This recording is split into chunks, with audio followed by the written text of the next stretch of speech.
So page 36. Let me grab my student reference book.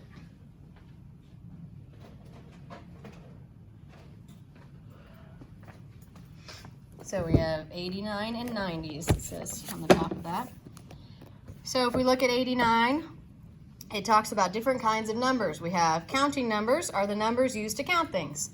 So we start with a 0, or start with the 1 and up. So if we think about if you have a pile of M&Ms or something like that, you start with 1 when you start counting. Whole numbers include all of the counting numbers, but we also have the 0. So when you think about counting, we don't usually start with nothing there and say 0 and then move 1 over and say 1. Usually we just start counting, right? We start with 1. So counting numbers start at 1. Whole numbers start at 0. Let's skip down. Fractions and decimals were invented to meet the needs. So we're talking about if we don't have something, a whole cup of something or a whole mile of something. So people invented fractions and decimals. And let's see, can be any integers in a fraction besides 0.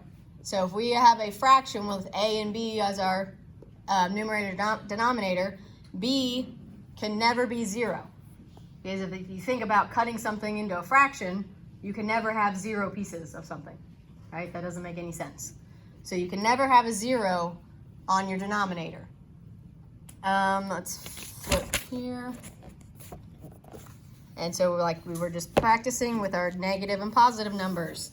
Negative would be anything less than 0. Positive, obviously, anything greater than 0. If we come down here, it says the two numbers are opposite numbers if they are the same distance from 0. So if we look at this little rainbow diagram, the opposite of 1 is what? Heard somebody say it, but raise your hand. Hayden? -1. The opposite of 5 is, Emma? -5. So that's pretty simple. The only number that does not have an opposite is 0, because there's nowhere to go. So your opposites are, whatever is on this side would be the negative, or the other way around. If I said, what's the opposite of -7? Elena? 7. Just +7, right? So that's pretty simple. And then we have rational and irrational numbers. A rational number is all the numbers that can be renamed as fractions. So can I turn the number 21 into a fraction?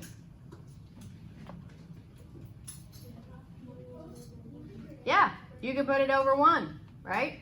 So any number that you can turn into a fraction is called a rational number.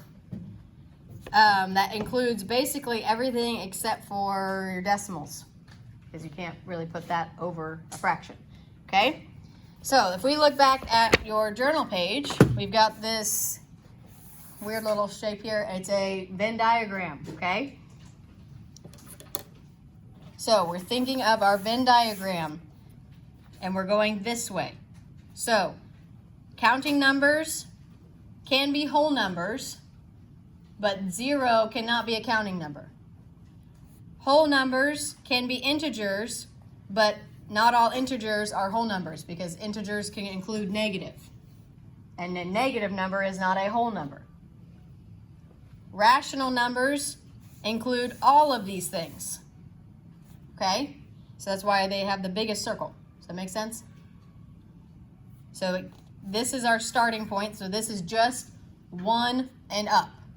Whole numbers, or counting numbers. And then the next one includes the counting numbers and then adds on the 0. Okay? Then the integers include counting and whole, but then also add on your negative numbers. And then the last one is the rational number, and it includes all of those things. Okay? It's kind of confusing at first, but we'll get the hang of it. So number 2, if we look at our number here, -25, we need to circle all of the things that -25 is. Is it a counting number? Is it a whole number? Is it an integer? Is it a rational number?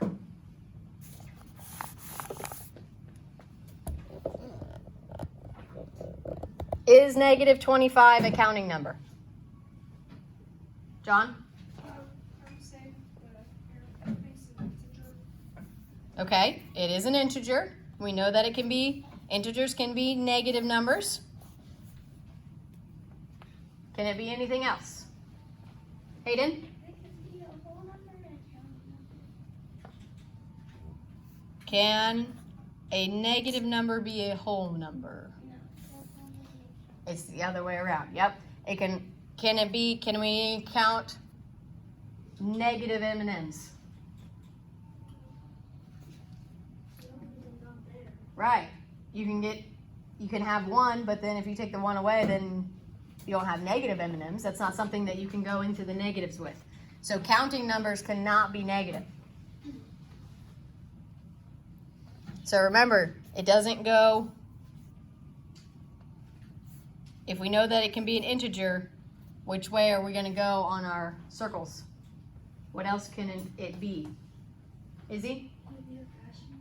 Yes, it can be a rational number. Can I make negative 25 into a fraction? Can I do that? And put it over 1? Yes. Yes. You can put that over 1.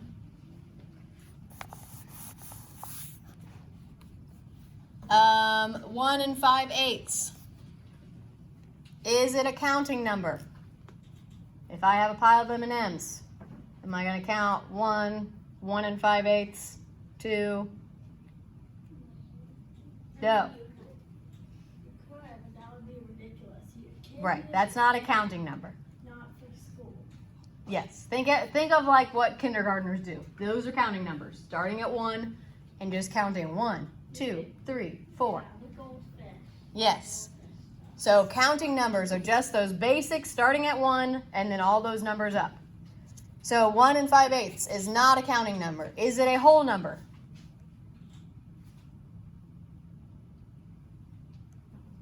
Hayden? Yeah. A whole number. So is it a whole number? No, it's not a whole number. It has a fraction. A fraction is not a whole, right? 5/8 tells me that I don't have a whole right there. So it is not a whole number. Is it an integer?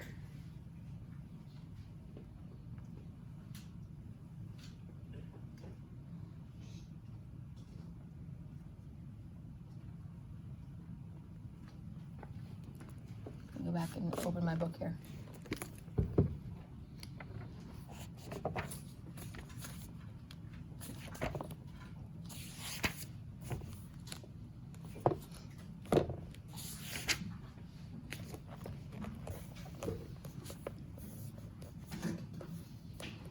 Integer. All of the whole numbers together and their opposites are integers. If this is not a whole number, is it an integer? Maddie? No. Integers have to be the whole number. There can not be a fraction or a decimal with that. Okay? So integers are only the whole numbers, and they can be positive or negative because they can be the opposites. So this is not an integer either, since it has that fraction. Is it a rational number? Elena? Yes, it already has a fraction, right? So we know it obviously can be written as a fraction because it already has a fraction. So it is a rational number.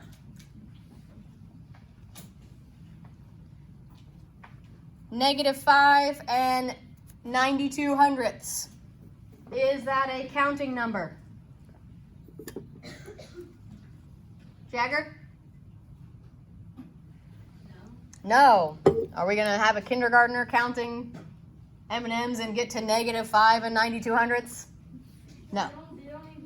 They don't even know what negative means, right? So it's definitely not a counting number. Is it a whole number? Is that a whole number? John? No, it's got a decimal, so that is not a whole number. If it's not a whole number, can it be an integer? Is he? No. What did we say integers are? Look back at our definition here.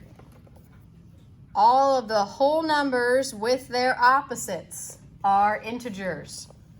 So if this is not, what? Because it's 25, what's the opposite of negative 25? 25. So the whole numbers and their opposites. So the opposite of negative 25 is 25, so that makes it an integer. But if this is not a whole number, can it be an integer? No. Rational number, can it be written as a fraction?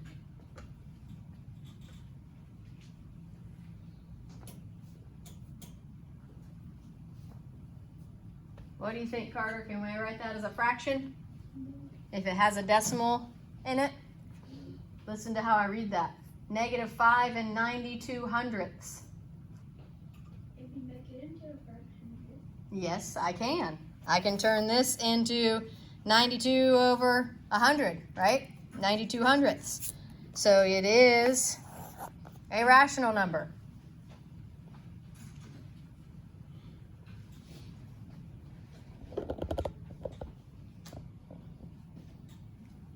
And the number 4 is a counting number. Jagger? Yes. Kindergartners can count to 4, right? I know. Is it if it's a counting number, is it a whole number? Everybody? Yes. Yes. If it's a whole number, is it an integer? Yes. If it's an integer, can it be written as a fraction? Yes. Yes. So does this kind of make more sense now when you do it like this? Yes. So a counting number, if it's a counting number, it's all of those things. If it's not a counting number, it cannot be a whole number. If it's not a whole number, it cannot be an integer. And everything can be a rational number. That makes sense. Okay? Every number can be a rational number because you can put it into a fraction no matter what. Whether it's a whole number or it has a decimal in it or it's already got a fraction, that can be a rational number. So now on number 3, we are giving clues to figure out what number they are talking about. So letter A, it says it is an integer, but not a counting number, and it is closer to 0 than negative 3. So if it's not a counting number, what does that tell you? What kind of number should it be? Hayden? It should be a negative number. It should be negative. We don't count with negatives, right? Or, what else could it be? What's another number that's not a counting number? Izzy? A fraction. A fraction, yeah. So we know it has to be a whole number, right? Integer includes only whole numbers. What other number is not a counting number, Hayden? A decimal. A decimal, yeah. Fractions and decimals both are not whole numbers. What else is not a counting number?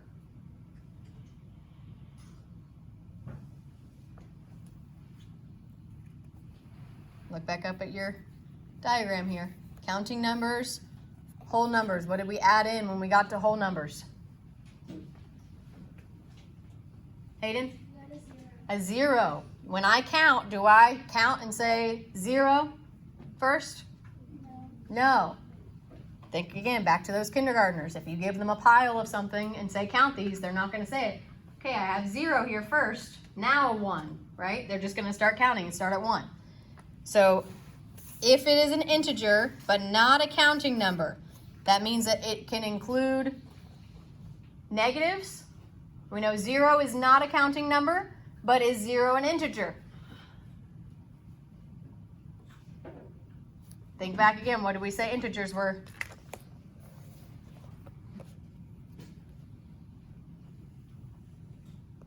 John? If there are whole numbers are not counting numbers.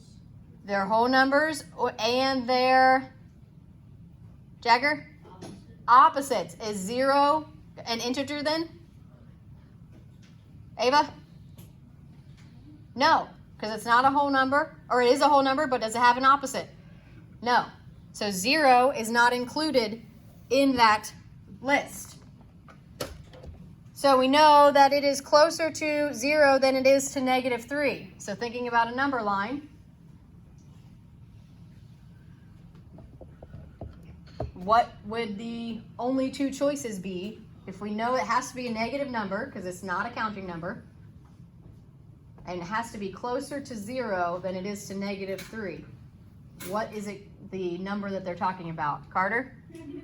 -1. Very good.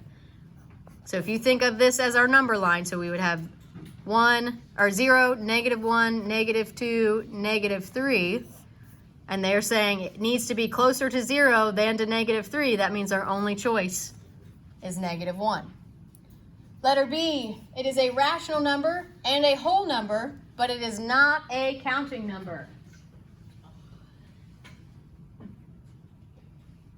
A rational number means what? It can be written as a fraction.